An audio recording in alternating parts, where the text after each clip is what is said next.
Start. بسم اللہ الرحمن الرحیم۔ عزیز طلباء و طلبات، میں نے آپ سے چند دن پہلے وعدہ کیا تھا کہ انشاءاللہ تعالیٰ میں گاہے گاہے آپ کو اردو ادب میں جو بورڈ کا پیپر ہوتا ہے اس میں نمبر لینے کا کیا طریقہ ہے، کیا سلیقہ ہے کہ جس سے آپ کے نمبر زیادہ سے زیادہ آ سکیں اور وہ بچے کی تیاری کم ہے اور وہ کم از کم اس مقام پر پہنچ جائیں کہ وہ نمبر اتنے حاصل کر لیں کہ پاس ہو سکیں۔ تو اردو جیسے کہ میں نے پہلے بھی کہا ہماری قومی امنگوں کی ترجمان اور ہماری بقا کی ضامن، ہماری خوبصورت تہذیب و تمدن کو، ہمارے اعلیٰ و عرفہ خیالات کو ایک جگہ مجتمع کرنے کا بہترین ذریعہ اور ہماری پوری دنیا میں شناخت ہے اسی کی وجہ سے، اور یہ ہماری ترجمان ہے۔ تو سب سے پہلے میں جو جماعت دہم نظر آ رہا ہے، جماعت دہم گورنمنٹ جو گجرانوالہ بورڈ ہائر سیکنڈری یہ پیپر ہمارا گجرانوالہ بورڈ لیتا ہے، جو بچے گجرانوالہ بورڈ سے ہیں، لاہور سے ہیں، سیم سب کا سلیبس ہے۔ تو اس میں جو حصہ انشائی ہے، ایم سی کیوز کے بارے میں پہلے میں بتا چکا بڑی تفصیل سے، وہ میری پہلی ویڈیو دیکھیے آپ۔ تو اس میں اب حصہ انشائی میں کیا طریقہ ہے کہ پیپر اٹیمپٹ کیسے کیا جاتا ہے، بڑے غور سے میری بات سننی ہے آپ کو۔ تو انشاءاللہ غیر معمولی اہمیت کا حامل میرا یہ لیکچر ہوگا، اس کو غور سے سنیے۔ اس میں جو مضمون جو ہوگا آپ کا وہ اس سے پہلے ہوگا، کوئی بچہ مضمون چھیڑ کے نہ بیٹھ جائے، کسی عنوان کو ٹچ نہ کرے، کیونکہ وہ 15 نمبر ہیں اور وہ بہت لینتھی ہوتا ہے۔ تو بچے کیا کرتے ہیں، اس کو لکھتے بہت سا وقت ضائع کر دیتے ہیں، باوجود اس کے کہ بہت دفعہ انہیں کہا گیا کہ ایسے نہیں کریں آپ، وقت ضائع ہو جاتا ہے۔ جن بچوں کے پاس قلم میں رفتار ہے، روشنائی ہے، تو وہ تو ایسا کرنے کے حق بجانے کا، لیکن پھر بھی بڑی احتیاط کا مظاہرہ کرنا چاہیے۔ سب سے پہلے کیا کریں آپ، یہ بورڈ پر نظر آ رہا ہے کہ اس میں جو عبارت والا سوال ہے اس کو سب سے پہلے جو ہے حل کرنے کی کوشش کریں۔ یہ زیادہ سے زیادہ اس میں 6 سے 7 منٹ لگیں گے آپ کو یہ پیپر حل کرتے ہوئے، اور 10 کے 10 نمبر پورے انشاءاللہ تعالیٰ آپ کی یہ پاکٹ میں ہوں گے۔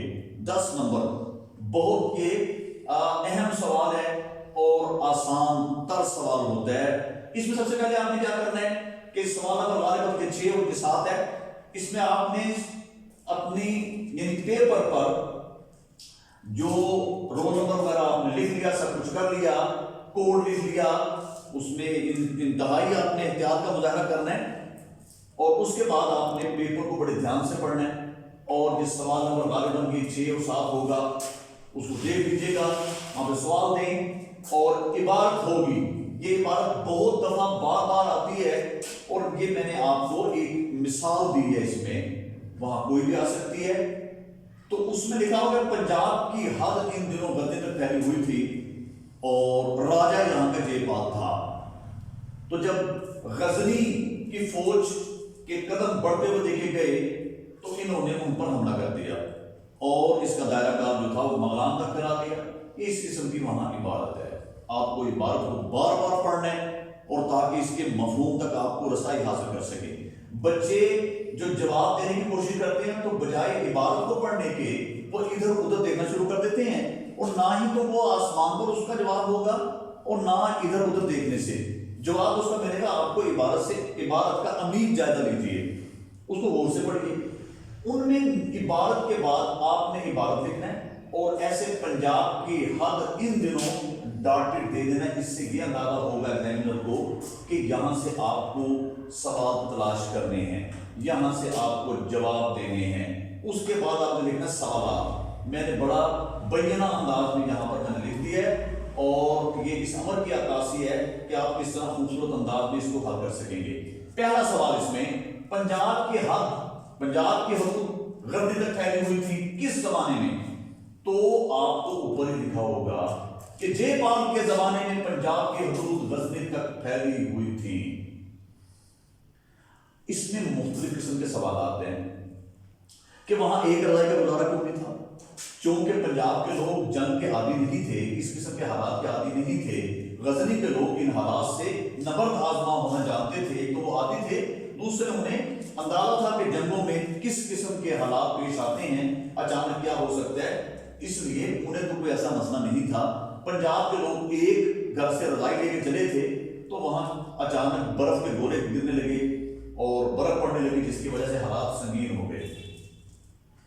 سوال یہ ہے، ایک آخری سوال بڑے غور سے سننا ہے، اس میں بچوں نے بارہا بچے اس میں غلطی کرتے ہیں باوجود بتانے کے کہ جنگ کیوں نہ ہوئی، کہ دونوں فوجوں میں جنگ کیوں نہ ہوئی۔ یہ آخری سوال ہے کہ دونوں فوجوں میں جنگ کیوں نہ ہوئی، اور وجہ یہ ہے جنگ اس لیے نہ ہوئی کیونکہ بے وقت برف پڑنے لگ پڑی، اور جو پنجاب کے لوگ تھے وہ اس قسم کے حالات کے عادی نہیں تھے، کچھ لوگ مر گئے اکڑ کر وہیں پر، اور کچھ کے اوساں خطا ہو گئے، تو بغیر جنگ کے غزنی کی فوج نے فتح حاصل کر لی۔ جنگ کا تو پھر سوال پیدا نہیں ہوتا، فتح جو ہے وہ غزنی کی فوج نے حاصل کر لی۔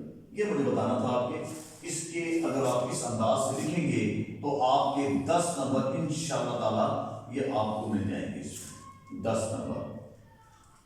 اس کے بعد آپ کو کوئی پیراگراف آ سکتا ہے، کوئی عبارت آ سکتی ہے، آپ کو عبارت اس میں آ سکتی ہے آپ کی کہ علامہ اقبال نے ایک خط لکھا، مکتوب علیہ کہتے ہیں، مکتوب علیہ جس کو خط لکھا جاتا ہے، اور مکتوب کہتے ہیں خط کو۔ تو اس میں نعیم الحق وہ وکیل ہیں، اور عبدالحمید صاحب کو انہوں نے خط لکھا کہ شاید غلطی لگ گئی ہے مکتوب علیہ کو کہ سری نگر اور کشمیر دونوں الگ الگ ریاستیں ہیں۔ نہیں، ایسی بات نہیں ہے، کشمیر ایک ریاست ہے اور سری نگر اس کا دارالخلافہ ہے۔ یہ بڑا اہم سوال ہے، غور سے سنیے۔ کشمیر ایک ریاست ہے اور جو سری نگر ہے وہ اس کا دارالخلافہ ہے۔ تو انہیں بلایا اس لیے گیا تھا۔ اسی طرح آپ نے سوالات اتار لینا وہاں پر بھی یہ جو ہے کہ اسی طرح آپ نے عبارت لکھنی ہے، اس کے چند الفاظ دینے ہیں، ڈاٹ لگانا ہے، اور تاکہ اندازہ ہو جائے کہ یہاں سے یہ ہے۔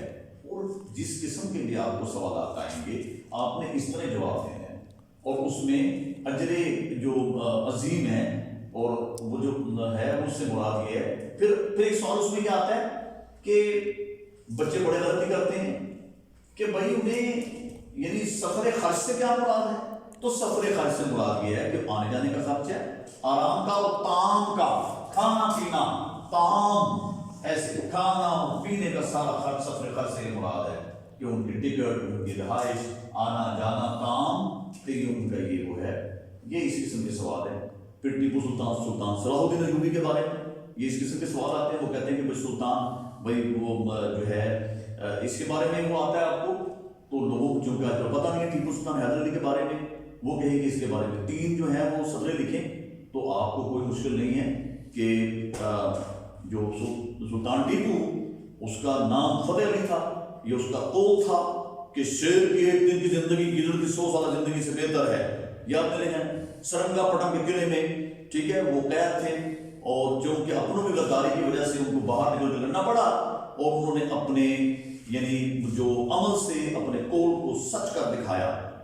تو اس طرح سلطان صلاح الدین ایوبی، تو یہ ان کے بارے میں آپ نے لکھنا ہے۔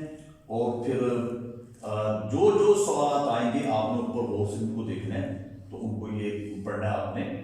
تو یہ اور جس قسم کے سوالات آتے ہیں آپ نے ویسے ان کو جواب دینا ہے، تو یہ بڑا آسان ہے۔ دوسرا سوال جو آپ نے اٹیمپٹ کرنا ہے اس کے بعد وہ ہے سوال غالباً سوال نمبر 4۔ اس میں سوالات کے جواب دیے جاتے ہیں، ان میں آپ نے بڑے غور سے مظاہرہ کرنا ہے۔ اس میں 5 سوال آپ کو 8 سوال دیے جاتے ہیں، 5 حل کرنا ہوتے ہیں، بڑے آسان ہے نمبر لینا اس میں۔ جیسے سوال آپ کو آ سکتے ہیں، پروفیسر مرزا محمد سعید کی کس سے قرابت داری تھی، عزیز داری کس سے تھی؟ تو آپ نے منشی ذکاء اللہ اور سر سید سے ان کی قرابت داری تھی، ٹھیک ہے۔ ان کا تعلق کس گھرانے سے تھا؟ تو آپ نے کہنا متمول گھرانے سے ان کا تعلق تھا، یعنی کھاتے پیتے گھرانے سے، متمول سے مراد کھاتے پیتے گھرانے سے ان کا تعلق تھا، ٹھیک ہے۔ ایک سوال میرے بچوں غور سے سنیے، آپ کے آئینے میں اور آپ کے آفگینوں میں بالکل غلط جواب لکھا ہوا ہے ان کے بارے میں۔ ایک طرف تو کہہ رہے ہو کہ بھائی عالم کی موت ہوتی ہے، اور وہ بہت بڑے ادیب تھے، ہاں وہ اپنے روح کی تسکین کے لیتے تھے، نہ انہیں سرے کی پرواہ تھی، نہ انہیں ستائش کی تمنا تھی۔ لیکن جب یہ سوال آتا ہے وہاں پر کہ ان کا لاہور کے پبلشوں سے کس قسم کا رویہ تھا، تو سب جگہ یہ لکھا ہوا ہے